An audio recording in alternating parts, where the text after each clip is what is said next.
kind of a situation was like, there's nobody else here to take care of it. You have to do it, and you have to find out a way to do it. And that was a continual situation. Like with the blizzard, I would take Jessie and I pushed her out the window and she would tunnel through the snow, and then we would start to shovel the snow off the roof because the roofs were falling in at that time.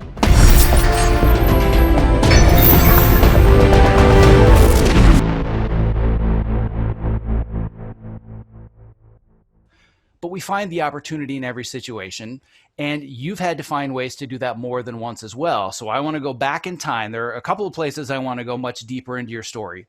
The first of which, that you already alluded to a little bit, is this idea of having to go through a very painful divorce, and you become a single mom with kids that are 6 and 8. So take me back to that time, because you had been a dancer, things were really going well for your career, and now all of a sudden you're thinking, well, I guess I gotta sell advertising for radio? I don't know what to do. So talk to me about going back in that period of time, which was rather difficult, and what the mindsets were that helped you get through it.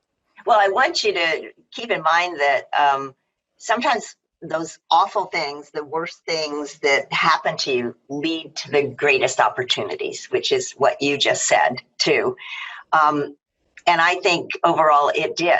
But I was at the top of my career in New York City. I had the kids, I was married. We had a house in the country that we would escape New York City, which I think a lot of people have been escaping the city these days. Mm-hmm. And I was doing commercials. I'd been on Broadway. I did the show Pippin in 1973 through 76. Got to play an understudy of a lead in it, as well as dance. And it was like the top of the top.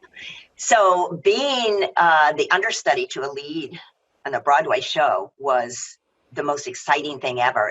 And I got to go on for 2 weeks straight. And I would walk down Broadway going, I'm playing a lead in a Broadway show. I mean, it can't get any better than this. It was just a terrific time. And then I started doing TV commercials. And this was during the 80s, so there were no DVRs. So people actually watched these, and they were classics. They're on YouTube right now. You can see a bunch of them, and they're so much fun to watch. But all those things were doing good. And then it started, I hit like 45, and my auditions went down. I was just not the right age anymore. They started sending me on Gas X and hemorrhoids and Depends. But besides that, the amount of auditions went down terrifically. So I was not working as much. So the monetary was going down at the same time as now we had a divorce at hand. And we couldn't stay in the city and do the private schools. So I moved out to the house in the country, which is in the Poconos, and it was on the lake. It was a beautiful lake. It was a beautiful place, but it was very remote. And we were like surrounded with 400 acres. It was, and people didn't stay there in the wintertime. So I soon found that it was very difficult living, and it was hard to find a job. Now, never having done anything besides acting and dancing, I'm like, what do I do? So here we are in this house, and now I have the kids. I'm getting them into school, and it's like I ran down and I went, what do I do? Nobody would hire me with 2 kids, thinking that I would not show up many times. So I went to the bookstore and I just cried. I said, you have to hire me. And they hired me at $5.15 an hour. That didn't take me very long. That didn't help. So I had to start teaching dance. And that's when Jessie took all my classes. And I taught tons of classes. I could bring the kids with me. It was usually after school, obviously, for the kids, to teach kids and adults as well. So that started coming into play, but it was the weather that was so crazy. We had blizzards. We were like stuck back in this house with no one around for like a week at a time, sometimes without power. So we didn't have TV, cable. We had TV, but not cable. We didn't have cell phones. We didn't have computers. So the kids played outside all the time. They made teepees in the woods. it was a different kind of lifestyle for them.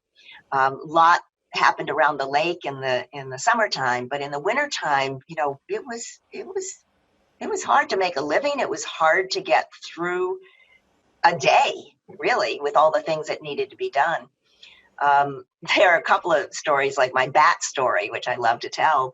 And that was when, the bat was in the house, and I told the kids, get into this bedroom. I'm putting a towel underneath it. And if I start screaming, don't worry about it. I'm fine. I've got to get this bat. I went down, got the badminton rackets, and I'm squealing and everything, trying to get the bat, not getting in my hair, and I was getting nowhere. It was like I'm expending energy, screaming my head off. And I went, okay, I have to figure this out. I'm not going to sleep here with a bat in the house with kids here. I have to get this bat. And so I took a moment, and I was able to herd him into the kitchen, saw him a little upside down, tiny little thing in the corner, was able to whack him, get him out of there. And it was there. That kind of a situation was like, there's nobody else here to take care of it. You have to do it, and you have to find out a way to do it. And that was a continual situation.